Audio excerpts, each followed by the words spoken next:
Dynastie. Il utilise nos envies égocentriques pour user notre dignité. Il s'arrache l'économie athlétique pour créer de l'adversité.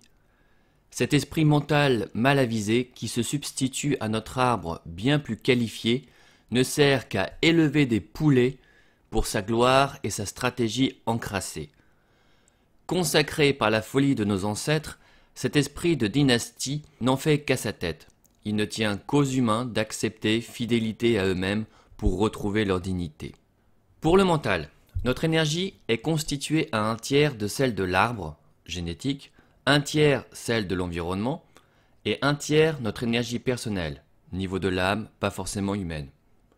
Ce tiers d'énergie de l'arbre, qui nous appartient, comporte systématiquement un égrégore, la dynastie familiale, qui se met dessus et met des conditions à son utilisation. L'humain, en fin de compte, est élevé comme un vulgaire poulet par cet égrégore qui autorise ou interdit les croisements, mariage, qui autorise ou interdit les fonctions suivant sa stratégie de survie. Tu seras soldat comme moi mon fils, etc. La notion de famille, au sens où nous l'entendons, est devenue une calamité au fil des millénaires. Car cet égrégore, constitué de tous les problèmes de nos ancêtres, ne cesse de croître et de transmettre la même folie aux générations qui suivent. Jusqu'à présent, quand un couple ne sait pas gérer un problème, il fait un enfant et le lui transmet, inconsciemment. En fin de compte, il y a une inversion des valeurs qui fait qu'on oblige les enfants à gérer les problèmes des parents. Le système de retraite complètement pervers et dingue en est l'illustration complète. Ce n'est pas aux enfants de payer pour les problèmes des parents, mais bien l'inverse. Il y a une flagrante inversion des rôles et une déresponsabilisation des parents qui transmettent les problèmes aux générations d'après en les empêchant de trouver des solutions neuves et adaptées.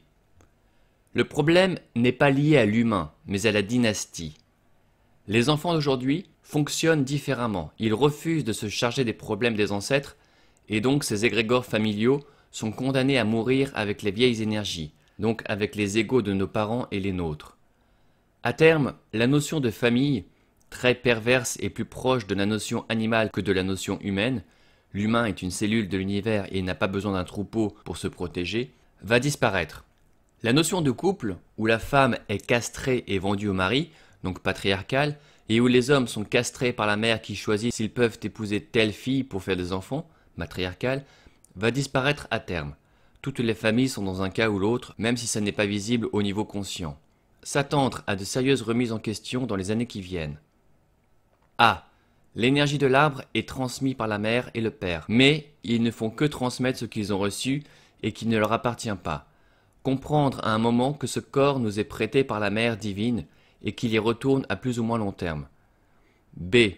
Les stratégies de la dynastie sont égocentriques car ce sont des stratégies de survie. Or, en fin de compte, quand on a assez évolué, on comprend que l'homme est une cellule de l'univers et n'a pas besoin de groupe pour sa survie, qui est une notion animale. Tout cela est un cheminement qui se fait de toute façon avec les nouvelles énergies. Savoir rendre leur liberté aux enfants, qui s'incarnent pour eux et pas pour résoudre nos problèmes, pour retrouver sa propre liberté. Jouer son rôle de parent en leur mettant des limites, mais accepter de les laisser incarner ce qu'ils veulent et accepter qu'on ne peut ni contrôler leurs choix, ni les empêcher de mourir quand leur temps est venu, donc quand leur part divine le décide. Savoir rendre sa liberté à sa ou son partenaire pour retrouver la sienne, c'est-à-dire accepter que le partenaire ne nous appartient pas, que sa sexualité ne nous appartient pas, et que la nôtre ne lui appartient pas, et il est libre de partir à tout moment. Le mental nous enferme dans des prisons illusoires par sécurité, mais il ne peut pas nous protéger. Nous en avons la preuve à chaque instant. Il ne tient qu'à nous de faire le choix d'en sortir pour évoluer et entrer dans un système de fonctionnement moins mental et plus réel.